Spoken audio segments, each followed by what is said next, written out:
Bapa,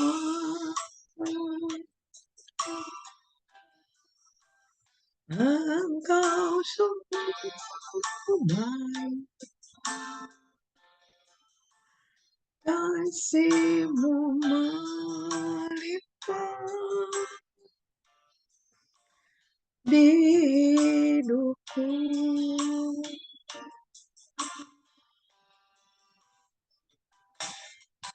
Bapa,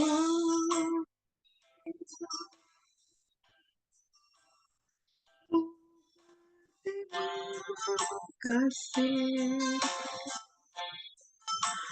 berkat Tuhan yang Kau sediakan bagiku.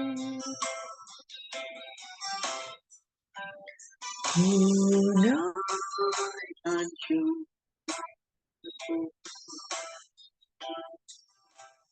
pada Dia Kau beri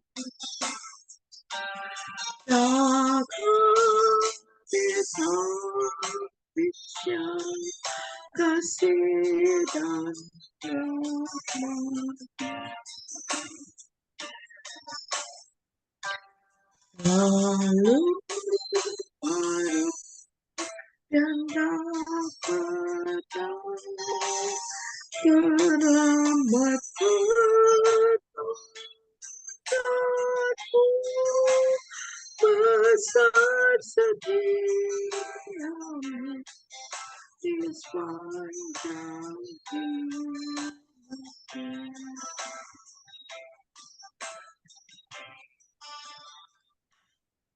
Amin. Silakan Pak Hari.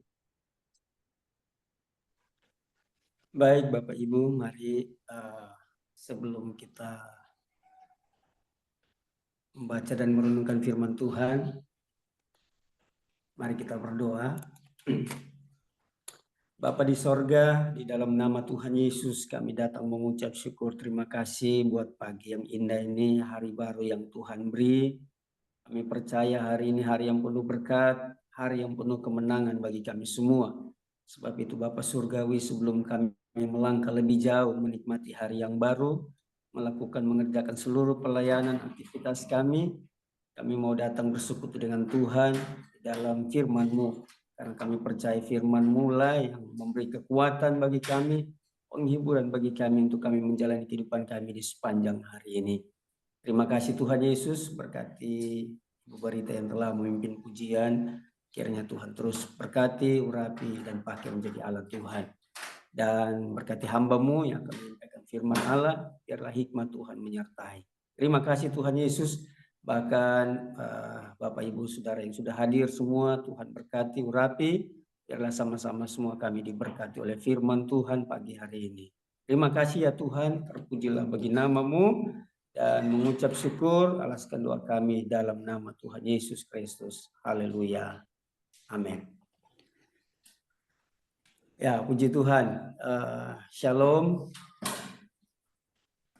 Selamat pagi Bapak Ibu Saudara. Puji Tuhan. Terima kasih untuk kesempatan yang diberikan kepada saya pagi hari ini untuk menyampaikan firman Tuhan. Dan tema kita masih sama Bapak Ibu, Kristologi. Ya, ilmu yang mempelajari tentang Yesus Kristus. Nah Bapak Ibu, kita sudah banyak mengetahui dari sebelumnya, dari awal bulan, tentang Kristologi. Jadi Kristologi ini adalah ilmu yang mempelajari tentang Yesus Kristus. Ya tentunya kita pelajari tentang kepribadian Yesus, kealahannya dan kemanusiaannya. Nah, kita sudah banyak bahwa di Alkitab ya Yesus itu adalah Tuhan. Yesus itu adalah Allah. Ya.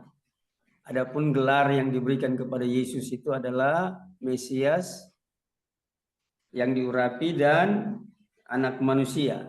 Nah, namun sering Yesus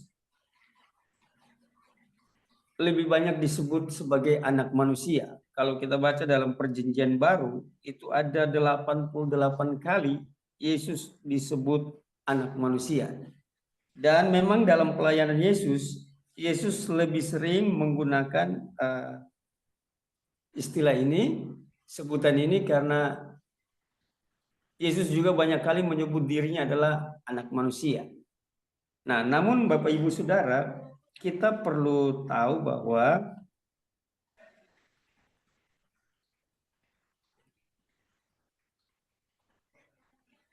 arti dari anak manusia itu bukan berarti bahwa Yesus itu adalah dilahirkan atau hasil dari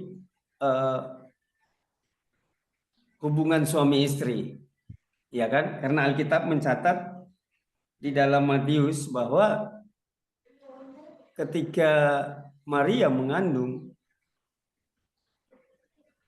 Yusuf suaminya itu tidak pernah berhubungan intim dengan Maria, tidak pernah menyentuhnya. Alkitab catat demikian. Jadi Yesus itu bukan anak Allah, anak manusia, tapi bukan berarti memiliki ayah dan ibu sebagai seperti kita manusia yang lahir ke dunia ini. Karena kelahiran Yesus dikatakan dicatat Alkitab bahwa anak yang dikandung Maria adalah dari Roh Kudus.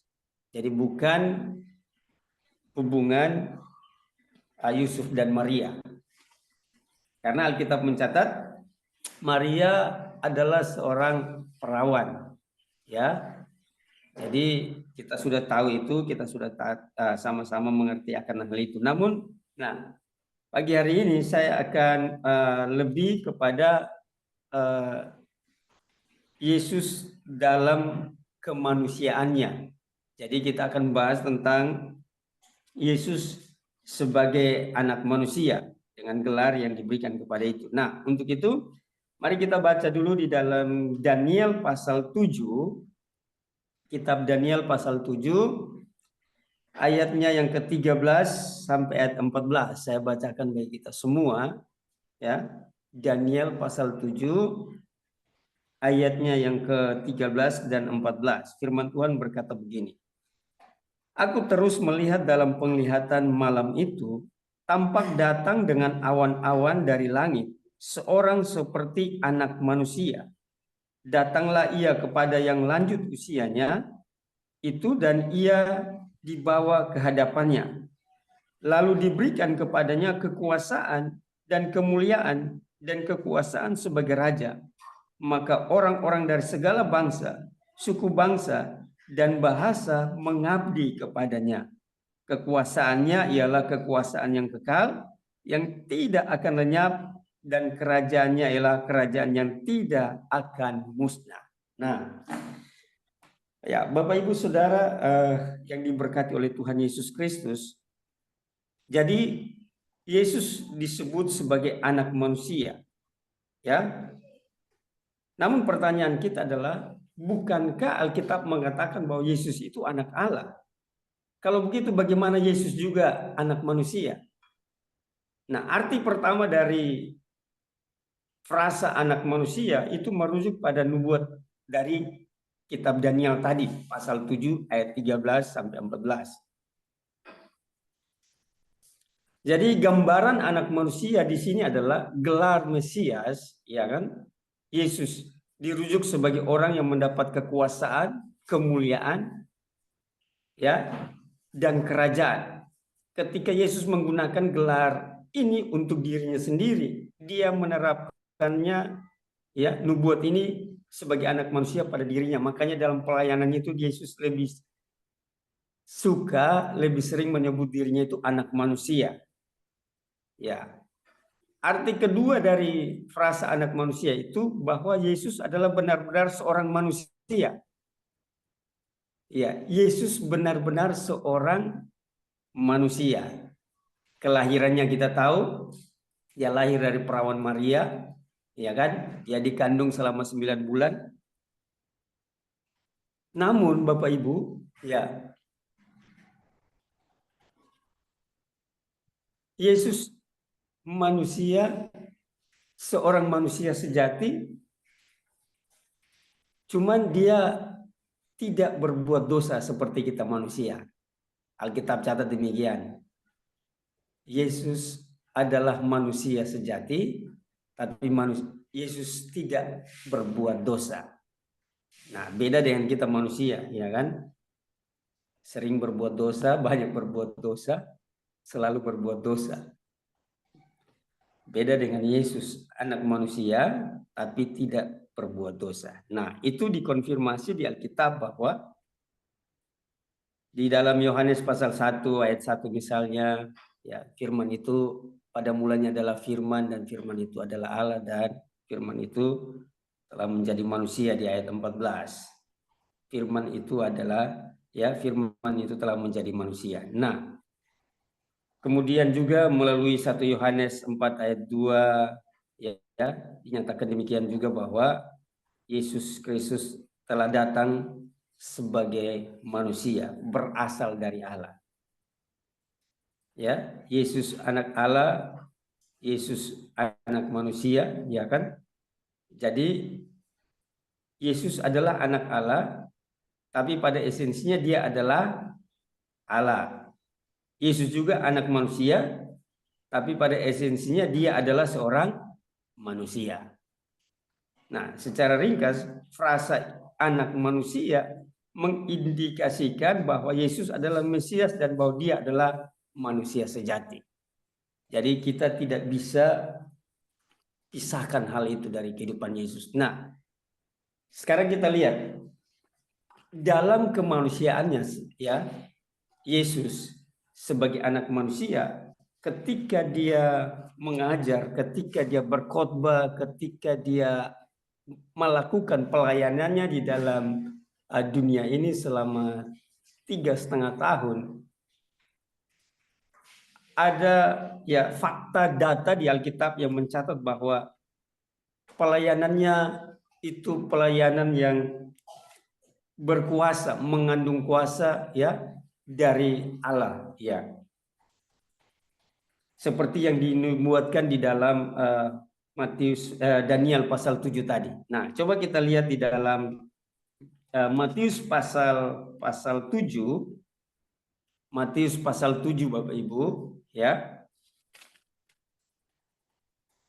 Tentang ayat 28 dan ayat 29. Saya bacakan bagi kita semua. Matius pasal 7 ayat 28 dan ayat 29. Dan setelah Yesus mengakhiri perkataan ini, takjublah orang banyak itu mendengar pengajarannya. Sebab ia mengajar mereka sebagai orang yang berkuasa, tidak seperti ahli-ahli Taurat mereka. Nah, ini. Jadi Yesus anak manusia, ya kan? Dan ketika dalam pelayanannya, setelah dia mengajar, setelah dia berkhotbah, lalu banyak orang itu takjub mendengar pengajarannya, sebab ia mengajar sebagai orang yang berkuasa. Pertanyaannya begini, orang yang berkuasa berarti apakah Yesus itu pada waktu itu punya kerajaan, memimpin sebagai raja, orang yang berkuasa? Tidak, ya kan? Tetapi nubuatan dari Daniel pasal 7 itu jelas bahwa lalu diberikan kepadanya kekuasaan dan kemuliaan dan kekuasaan sebagai raja. Maka orang-orang dari segala bangsa, suku bangsa dan bahasa mengabdi kepadanya. Kekuasaannya ialah kekuasaan yang kekal, yang tidak akan lenyap, dan kerajaannya adalah kerajaan yang tidak akan musnah. Ini luar biasa Bapak Ibu Saudara. Yesus dalam kehidupannya sebagai manusia, ya, dia punya kuasa, ya, dia memiliki kekuasaan, dia memiliki kuasa yang kekal, dan itu terbukti Bapak Ibu Saudara. Ketika Yesus harus diperhadapkan dengan peristiwa di mana dia harus ditangkap, kemudian harus dia disesah, disiksa, dan lain sebagainya, kemudian harus disalibkan, lalu mati. Tapi dia bangkit kembali pada hari yang ketiga. Itu membuktikan bahwa keilahian Yesus itu, kekuasaannya sebagai anak manusia, sebagai anak Allah, sebagai Allah sendiri pun terbukti bahwa dia bangkit dari kematian. Namun Bapak Ibu, sekali lagi saya katakan tadi bahwa Yesus sebagai anak manusia, dia punya kekuasaan, dia punya kuasa, dia berkuasa, dia punya hal-hal yang dalam kehidupan dirinya itu yang sebagai manusia sejati, tapi dia melakukan banyak hal yang bahkan mujizat-mujizat yang dikerjakan Yesus dalam pelayanannya itu membuat orang mengakui bahwa dia adalah anak Allah. Dan itu terbukti. Yang kalau kita mau lihat lagi di dalam Yohanes pasal 20 misalnya, coba kita lihat di data Alkitab kita, faktanya demikian. Yohanes 20, saya bacakan bagi kita semua di dalam ayat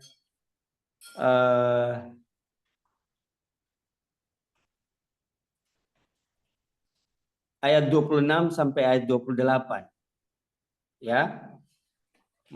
Yohanes pasal 20 ayat 26 sampai ayat 28. 8 hari kemudian murid-murid Yesus berada kembali dalam rumah itu dan Thomas bersama-sama dengan mereka.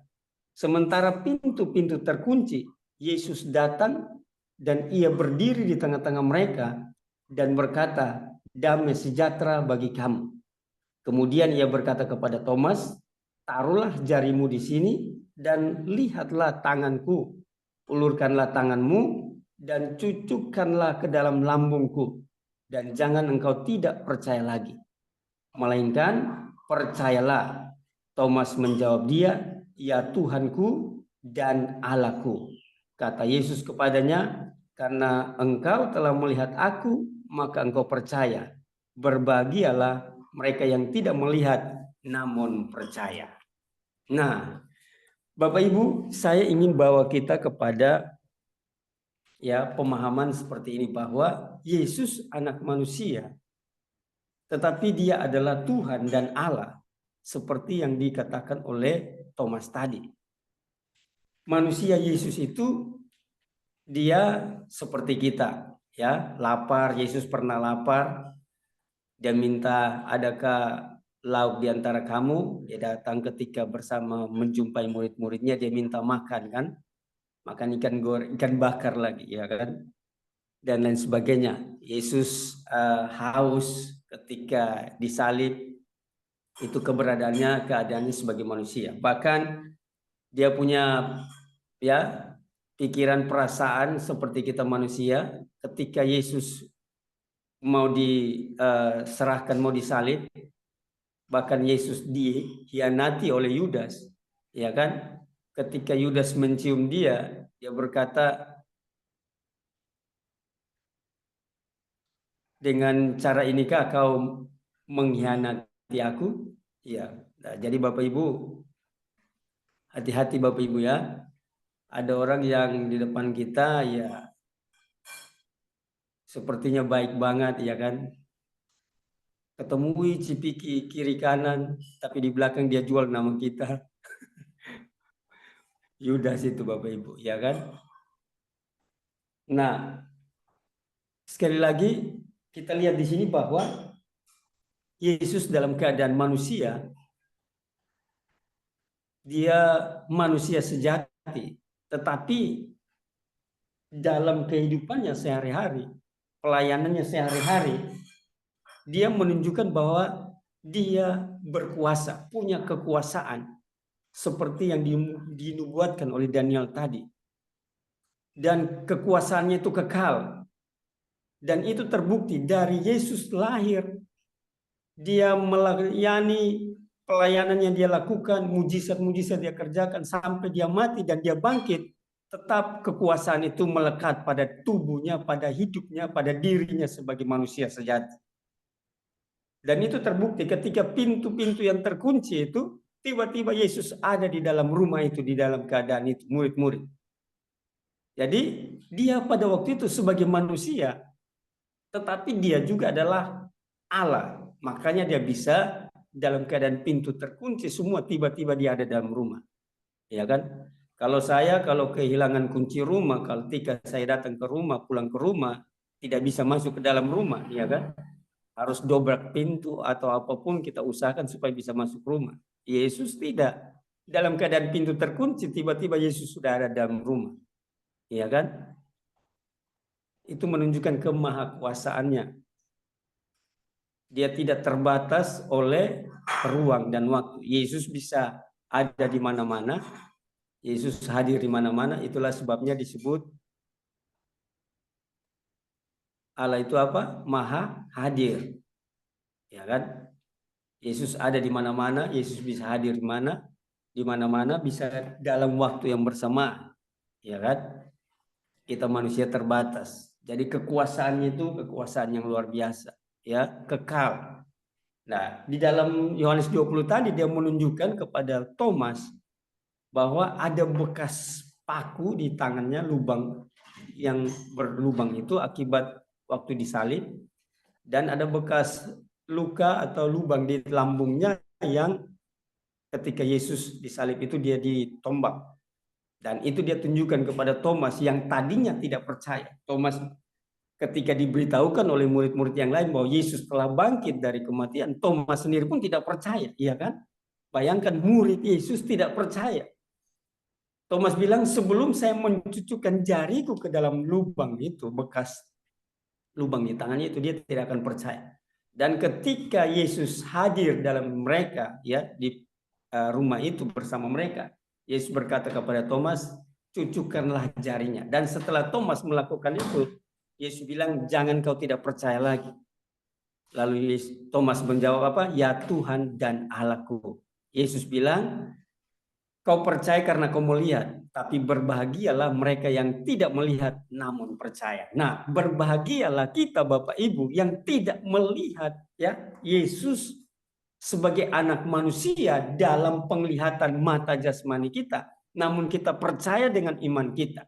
Mujizat-mujizat yang dikerjakan oleh Yesus, ya, kekuasaan, ya, kuasa-kuasa yang Yesus kerjakan dalam pelayanannya selama dia hidup dan itu disaksikan oleh murid-muridnya.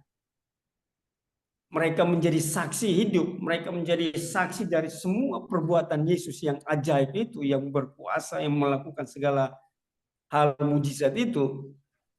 Berbahagialah kita yang tidak melihat itu secara mata jasmani, namun kita percaya. Alkitab bilang, Yesus bilang apa? Berbahagialah kita. Kenapa? Karena Yesus sangat-sangat berkuasa di dalam pelayanannya, dalam perkataannya, dalam perbuatannya, semuanya berkuasa. Menunjukkan bahwa dia manusia sejati, tapi dia juga adalah Allah sejati. Punya kuasa, ya, kekal adanya, dan itu terjadi dalam kehidupannya. Nah, Bapak Ibu Saudara yang diberkati oleh Tuhan Yesus Kristus, karena itu, ya, kita sebagai anak Tuhan, sebagai orang percaya, kita tidak lagi memperdebatkan, ya, Yesus itu siapa, Yesus itu dari mana asalnya, anak siapa, ayahnya siapa, masa Allah melahirkan anak, dan lain sebagainya. Tapi jelas di sini bahwa di data fakta Alkitab yang kita baca menunjukkan kepada kita bahwa dia adalah Allah sejati dan manusia sejati. Dan dalam keadaan manusia sejatinya, dia melakukan hal-hal yang mujizat, hal-hal yang luar biasa yang dibuktikannya dalam pelayanannya untuk menunjukkan kepada kita bahwa sebagai orang beriman, sebagai orang yang percaya kepada Yesus, berbahagialah kita yang mengakui dia sebagai Tuhan dan Juru Selamat dalam kehidupan kita. Karena kita akan melihat di sini nanti hal-hal yang ajaib yang Yesus lakukan itu untuk kita, bagi kita. Ya, untuk membuat kita semakin meyakini, semakin percaya bahwa Yesus sebagai anak manusia datang memang untuk menebus kita, untuk saya dan saudara, untuk kehidupan kita. Nah, sebab itu saya sebut tadi bahwa dalam pelayanannya itu Yesus lebih suka disebut sebagai anak manusia. Makanya dia sering menyebut dirinya anak manusia. Nah, Bapak Ibu Saudara yang diberkati oleh Tuhan Yesus Kristus. Nah, sekarang kita lihat apa buktinya, ya, Yesus sebagai anak manusia yang datang dari Allah ke dalam dunia ini. Coba kita buka lagi di dalam Lukas pasal 23 ayat 46.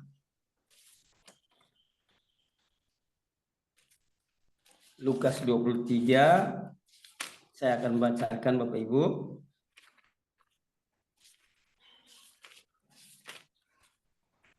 Ayat 26. Ayat 46. Lukas 23 ayat 46. Lalu Yesus berseru dengan suara nyaring, "Ya Bapakku, ke dalam tanganmu kuserahkan nyawaku." Dan sesudah berkata demikian, ia menyerahkan nyawanya. Nah, Yesus mati bukan karena kehabisan darah. Iya kan? Yesus mati bukan karena ditombak. Yesus mati bukan karena dianiaya. Nah, ini penting Bapak Ibu Saudara. Karena banyak orang, ya, bahkan saya biasa pernah dengar ada guru sekolah minggu begini, dia ngajar anak sekolah minggu, dia bilang, anak-anak sekolah minggu, ternyata Yesus mati karena kehabisan darah. Mana Alkitab tidak catat bilang Yesus mati karena kehabisan darah. Yesus mati sebagai manusia, dia mati, tetapi bukan seperti manusia, saya seperti kita manusia. Dia menyerahkan nyawanya, itu membuktikan bahwa dia adalah Allah. Iya kan? Dia mati bukan karena ditombak di atas salib itu, ditombak lalu mati, bukan Bapak Ibu. Dia menyerahkan nyawanya. Ke dalam tanganmu Bapakku serahkan nyawaku. Iya kan? Jadi bukti bahwa Yesus anak manusia, tetapi dia adalah anak Allah juga. Dia adalah Allah juga, iya kan? Jadi jelas di situ bahwa Yesus mati bukan karena kehabisan darah, Bapak Ibu Saudara. Ya. Karena kita sedang membahas tentang Yesus anak manusia, lalu banyak orang salah. Mereka berkata bahwa dia mati karena kehabisan darah, karena sebagai manusia maka dia mati kehabisan darah. Tidak, Yesus tidak mati karena kehabisan darah, tapi karena dia menyerahkan nyawanya, karena dia adalah Allah. Jadi tidak ada yang bisa membunuh Allah. Siapa yang bisa membunuh Allah? Iya kan?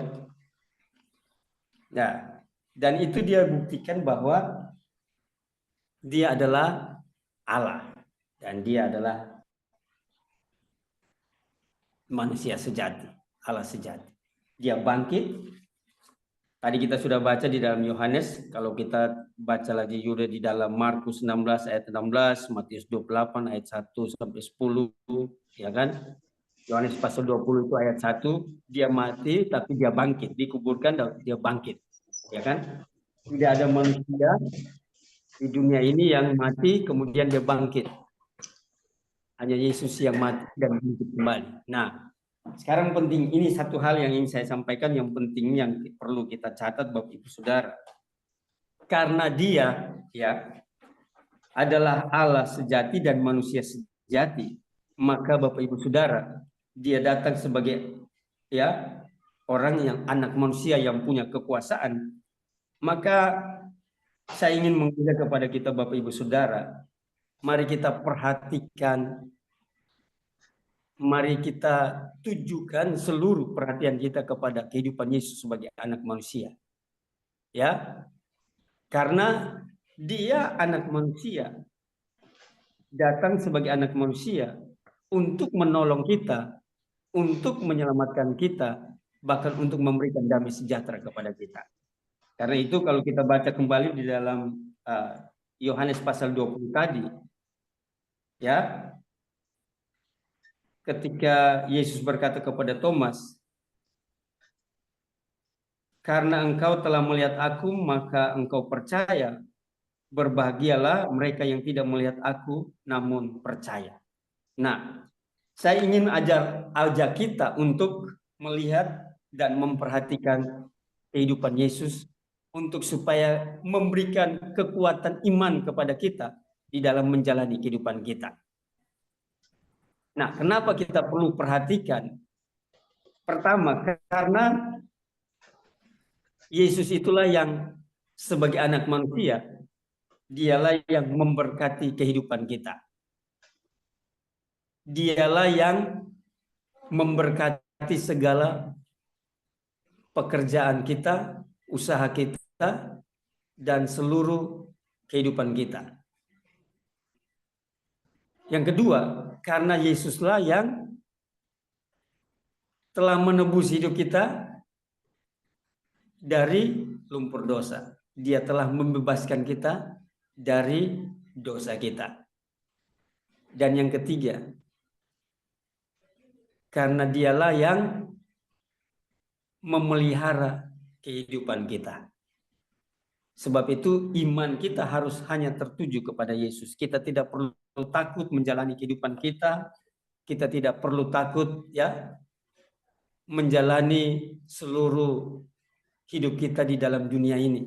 Karena kita percaya bahwa Dia memelihara kita, Dia yang mengangkat kita, mengeluarkan kita dari lumpur dosa, Dia yang memberkati kehidupan kita. Apapun yang kita jalani dalam kehidupan kita ini, mari biarlah mata kita tertuju hanya kepada Yesus, sebab Dialah jawaban hidup saya dan saudara. Siapapun yang datang kepada Yesus, dia tidak akan pernah kembali dengan tangan kosong. Dia tidak akan pernah kembali dengan tangan hampa.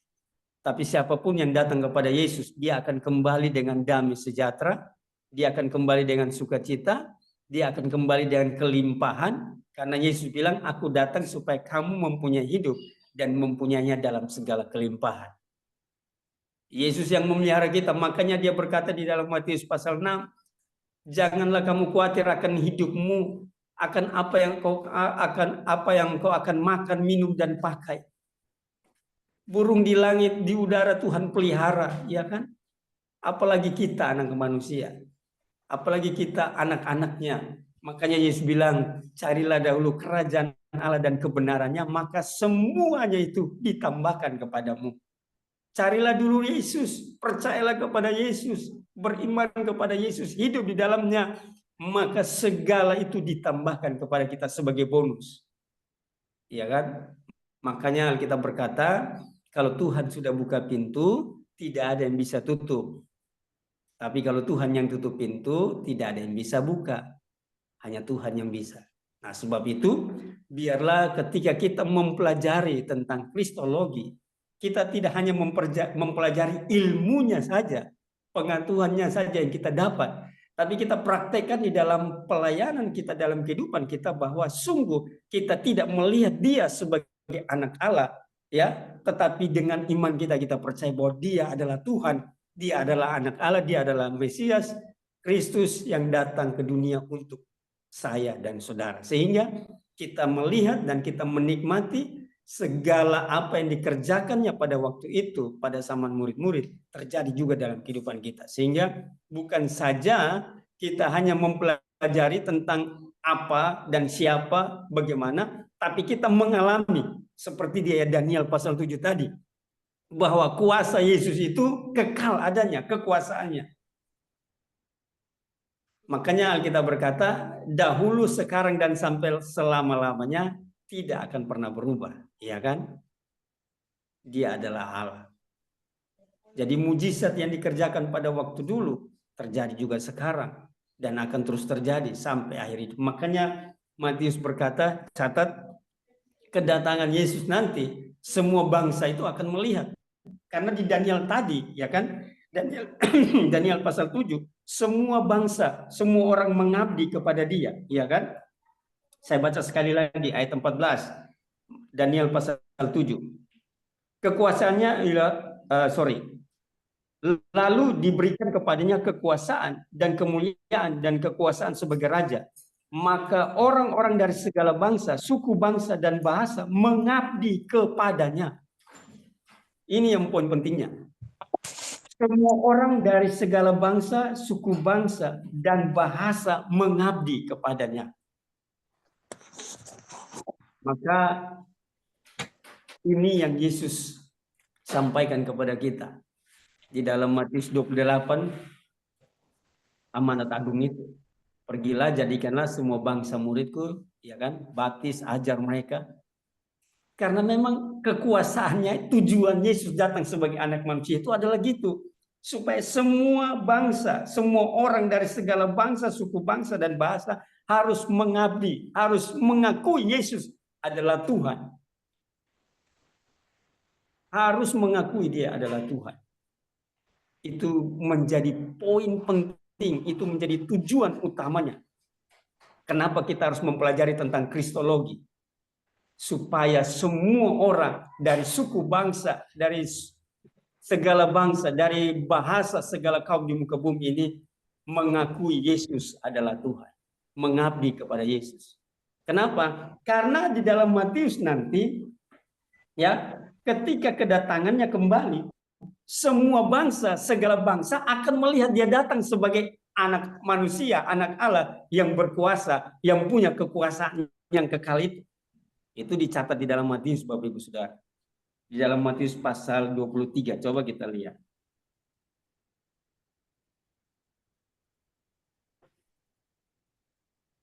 Matius pasal 24. Ayat 30 saya bacakan.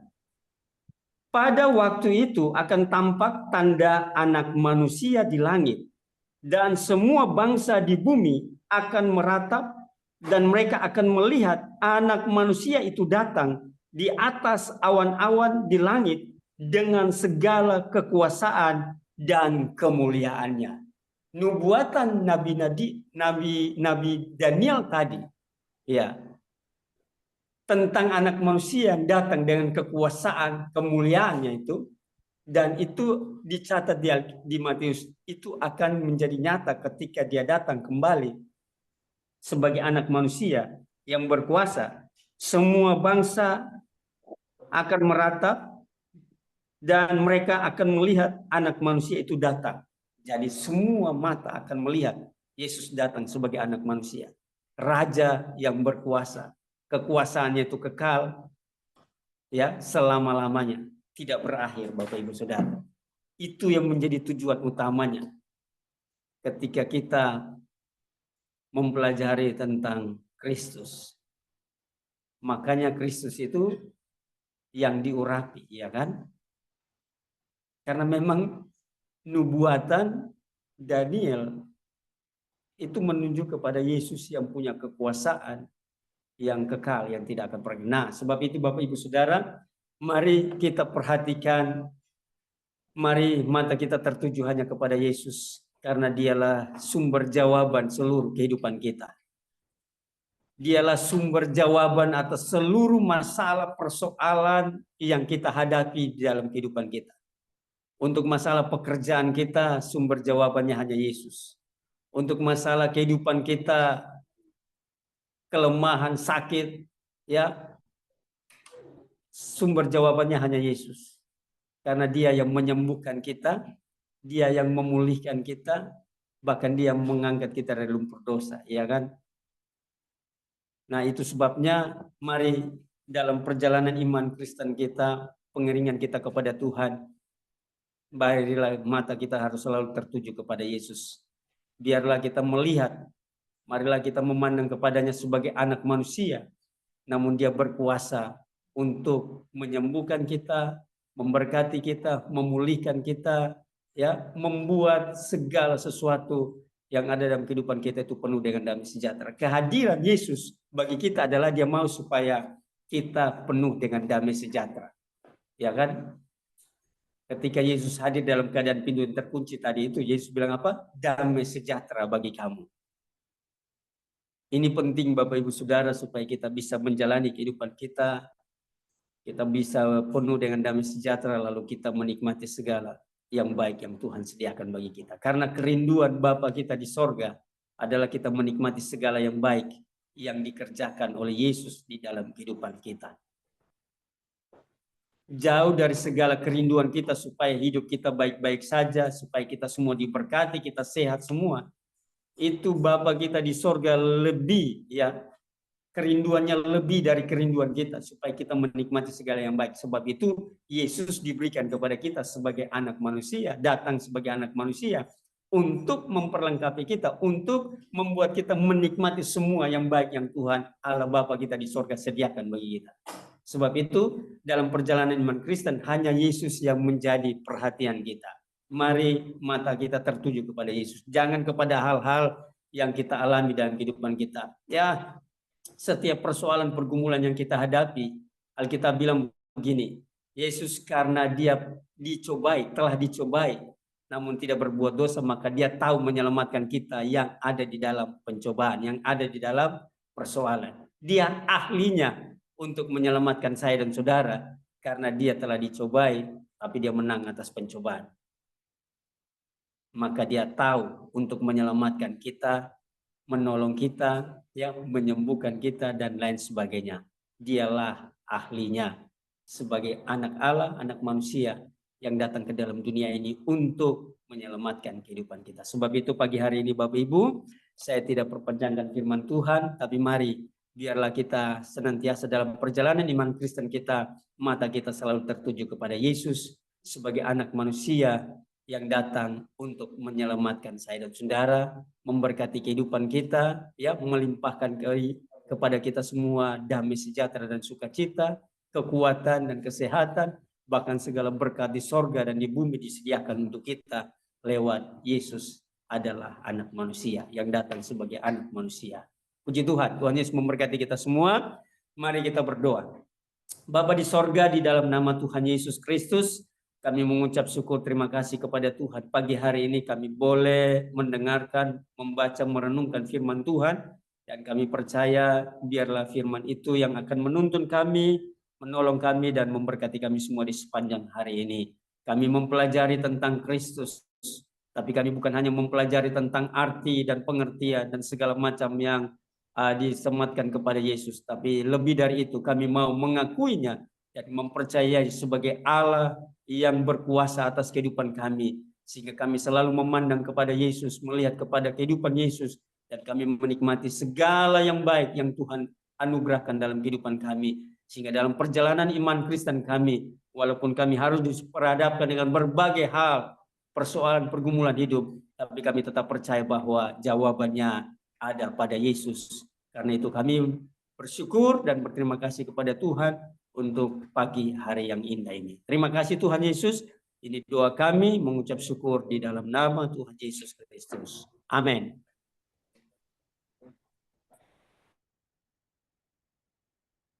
Saya kembalikan.